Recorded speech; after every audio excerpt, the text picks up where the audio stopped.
রাজ্যের দ্বিতীয় দফার নির্বাচনের 4 দিন আগে শনিবার 7 সকালে একসঙ্গে উত্তর 24 পরগনা জেলার হাবড়ার 3 জায়গায় চলছে ইডির হানা।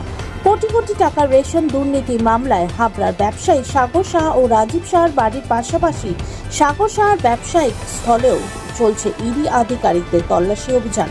উল্লেখ্য, হাবড়া বিধানসভা তৃণমূল কংগ্রেস প্রার্থী তথা রাজ্যের প্রাক্তন খাদ্যমন্ত্রী জ্যোতিপ্রিয় মল্লিকের ঘনিষ্ঠ ছিলেন এই ব্যবসায়ীরা। রেশন দুর্নীতির মামলায় ইডি আধিকারিকদের কেন্দ্রীয় বাহিনীর জওয়ানদের নিয়ে ঘটনাস্থলে আসেন এবং তদন্ত শুরু করেন। এইখানটা সকালবেলার থেকে ইডি রেড করছে, কেন কিসের জন্য আমরা সঠিক এখনও কেউ কিছু বুঝতে পারছি না। আমরা হাবড়া চালবাজারের ব্যবসায়ী, 3 জায়গায় এখনও শুনেছি রেড হচ্ছে। সাগরচন্দ্র সাহার বাড়িতে, রাজীব সাহার বাড়িতে, দিলীপ চন্দ্রের বাড়িতে। কী বা কেন কিসের জন্য রেড হচ্ছে আমরা এখনও বুঝতে পারছি না। আমরা খুব উৎকণ্ঠার মধ্যে আছি।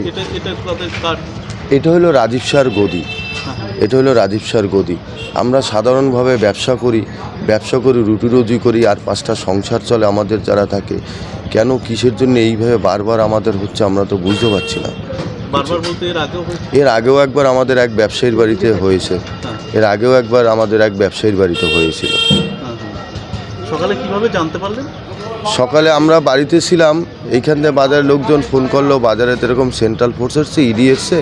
তারপরে পরপর খবর আসলো, একবার সাগরবাবুর বাড়িতে হচ্ছে, আর তারপরে খবর আসলো রাজীব সাহার বাড়িতে হচ্ছে, পরে খবর আসলো সমীরচন্দ্রর বাড়িতে হচ্ছে, 3 জনের বাড়িতে হচ্ছে। এখন কি অভিযোগ কিছু আমরা তো এখনও কিছু বুঝতে পারছি না, কিছু শুনতেও পাচ্ছি না। এখন যদি এদের কাছে রেট শেষ হয় তারপরে আসলে হয়তো শুনতে পারবো কিসের অভিযোগ। এর আগে যখন হয়েছিল তখন কি জানতেন যে কী কারণে হয়েছিল? পরে এর আগে যখন রেট হয়েছিল তখন শুনেছিলাম সেই গমের কেসে, কিন্তু পরবর্তীতে কি হয়েছে না সেটা রেশন দুর্নীতি নিয়ে হয়েছিল, কিন্তু পরবর্তীতে কি হয়েছে না হয়েছে সেটা আর এখনও বুঝতে পারছি না কিছু। আপনার নাম? তপন সাহা।